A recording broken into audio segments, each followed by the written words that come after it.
हज-वज के लिए वहीं पे हज के बाद उसको अरेस्ट करेंगे, मारेंगे हंटर उल्टा करके, फिर वो रोएगा। के घर में घुस के उनको मारूंगा। वो दूसरों पर उंगली उठाने की नहीं। फिजिकल किया हो बिकॉज लाल टोपी ने तो कहा है पाकिस्तान को कि एटम बम मारो, सऊदी अरब को कब्जा कर लो जाके।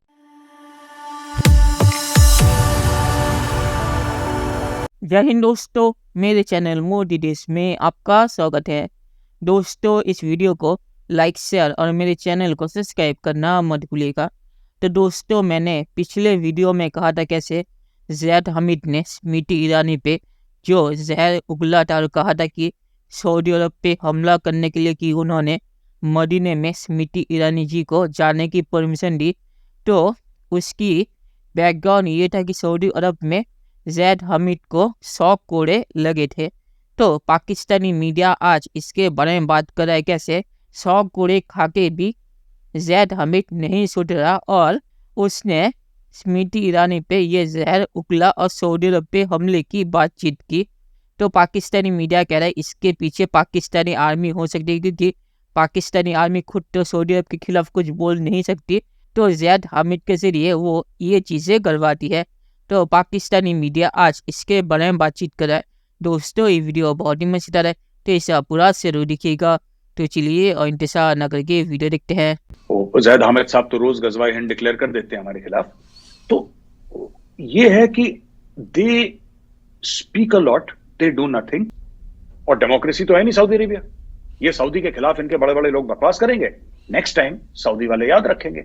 और जैसे ज़ैद हामिद को 1000 हंटरों का 1000 विप्स का इन्होंने सजा दी थी और उसको पड़े भी थे और रोया गाया भी था काफी वहां पे।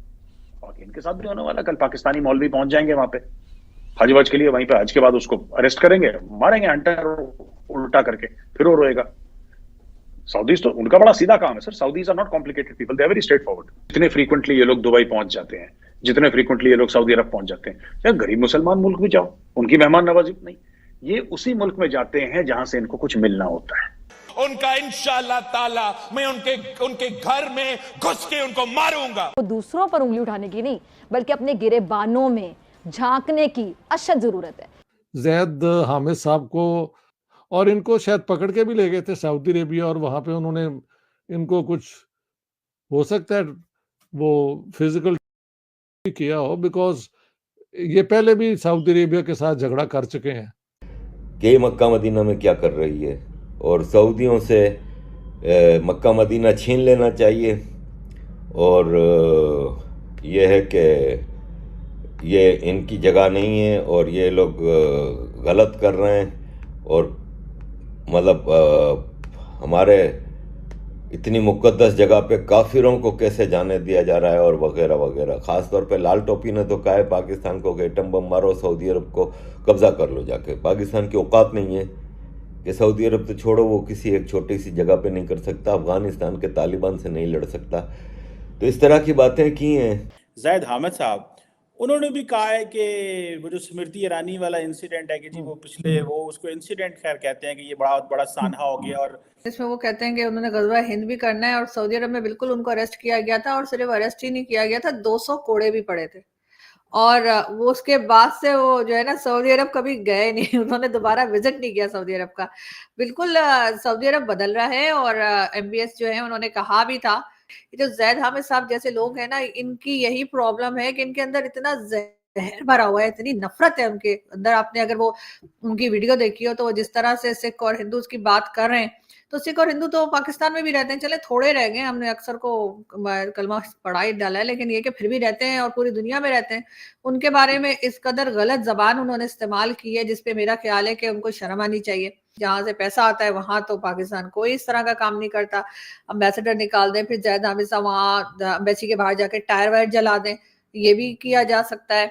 साथ ही MBS जो है बाइकआउट कर दें, कहें सऊदी अरब से ना हम पैसा लेंगे ना हम सऊदी अरब से बात करेंगे, जब तक वो माफी नहीं मांगता ऐसा करने की। लेकिन हमारे यहाँ सर आप जानते हैं दोगले किस्म के लोग रहते हैं, और ज़ैद हामिद साहब इसी तरह की बातों की वजह से फेमस भी हैं। अदरवाइज आपने उनको नहीं देखा होगा कि कभी कोई खास वो कहीं नजर आए हों। लेकिन जब उस किस्म की बातें करते हैं, कई बार तो उन्होंने अपनी जो वीडियोस बनाई हैं तो उसमें वो पूरी आर्मी यूनिफॉर्म पहन के और ऐलान कर रहे थे कि मैं गज़वा हिंद के लिए जा रहा हूँ। गए नहीं अभी तक, पता नहीं मेरे ख्याल है पेट्रोल खत्म हो गया होगा, पैदल निकल जाते। लेकिन एक बात जरूर है, वो ये कि ज़ैद हामिद साहब जो हैं वो एस्टेब्लिशमेंट के बंदे कहे जाते हैं। अब कहाँ तक है मालूम नहीं, लेकिन ये कि बहरहाल वो जबान वही इस्तेमाल करते हैं। तो हो सकता है कि अभी उन्हीं को कहा गया हो कि जी आप इस तरह की बात कर लीजिए, क्योंकि गवर्नमेंट की तरफ से तो कोई स्टेटमेंट नहीं आया। गवर्नमेंट ने कोई एतराज नहीं किया, गवर्नमेंट की हिम्मत ही नहीं है एक बार कह के देंगे, सऊदी अरब वाले कहेंगे चलो हमारे पैसे कटो, तो फिर ये पैसे वापस करते हैं तो आपको पता है कि इनके पसीने आ जाते हैं।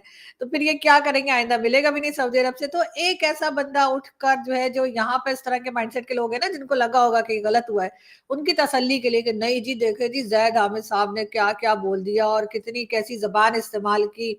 उन्होंने सऊदी अरब को बुरा भला भी कह दिया, भारत को भी बुरा भला कह दिया, सऊदी अरब को चैलेंज भी कर दिया, तुम्हारे बाप का नहीं है मक्का मदीना, इस तरह करके उन्होंने बोल दिया। ठीक है, और जिन्होंने प्लान किया था वो चुपचाप देख रहे हैं ना, बाद में वो कहेंगे जी हमारा तो कोई लेना देना नहीं था, हमने तो कुछ कहा ही नहीं। अगर सऊदी अरब कुछ कहेगा तो वो मुकर देंगे, कहेंगे नहीं जी हमने तो कुछ नहीं कहा, हम तो सिर्फ हंस रहे थे। जमात इस्लामी को तो चाहिए था घोड़े पे सवार होकर निकल जाते सऊदी अरब जाके, और मोहम्मद बिन सलमान को जाके पीटते पीटते कॉलर तो पकड़ते, उसको 2-4 झटके तो देते। कुछ नहीं, सारे ऐसे नौटंकी बाज है ना। और मजे की बात यह है कि अब इनकी नौटंकियां चलती नहीं है, सबको पता लग जाता है। और अभी भी अगर वो आ जाए ना एमबीएस, कहेंगे जी पाकिस्तान के विजिट पर आ रहा हूँ, जो ये पीछे लगे होते हैं जब वो इंडिया जाते हैं वहां पे विजिट के लिए, तो ये यहाँ पे दुआएं पड़ रहे होते हैं कि वो जहाज उनका थोड़ी देर के लिए यहाँ भी रुक जाए। तो अगर वो आ गए तो ये फिर वही इमरान खान की तरह ड्राइवर बने हुए होंगे, गाड़ी चला रहे होंगे, हाथ जोड़े होंगे आगे। चलिए दोस्तों, इस वीडियो पे बात करते हैं। तो आजू ने जो कहा कि ज़ैद हामिद को 200 कोड़े पड़े थे, तो मुझे जितना पता है कि वो 100 कोड़े थे। हो सकता है कि सऊदी अरब ने ज़ैद हामिद को 200 कोड़े मारने की सज़ा सुनाई हो, पर 100 कोड़े में ही ज़ैद हामिद को पाकिस्तानी आर्मी ने जैसे तैसे करके वहाँ से निकाल लिया हो। तो मुझे जितना पता है उसे 200 नहीं 100 कोड़े पड़े थे। और इसीलिए भी आशू ने सही कहा कि ज़ैद हामिद अब सऊदी अरेबिया नहीं जाता, क्योंकि उसे डर है कि फिर से सऊदी अरेबिया उससे उठा के जो 100 कोड़े बाकी थे वो भी उसे मार के ही भेजेंगे। तो मुझे पता नहीं कि ज़ैद हामिद को सऊदी अरब ने ऑफिशियली बैन किया है या नहीं, पर इसीलिए सऊदी अरब ज़ैद हामिद नहीं जाता। और इसीलिए भी मैंने पिछले वीडियो में भी कहा था कि ज़ैद हामिद ने सऊदी अरब के खिलाफ इतना जहर उगला कि उससे पता है कि वो कभी भी अब सऊदी अरब नहीं जाएगा 100 कोड़े खाने के बाद। और मुझे नहीं लगता कि पाकिस्तानी आर्मी ने ज़ैद हामिद को छोड़ा होगा सऊदी अरब के खिलाफ, क्योंकि पाकिस्तानी आर्मी को भी कोई फ़र्क पड़ता नहीं है।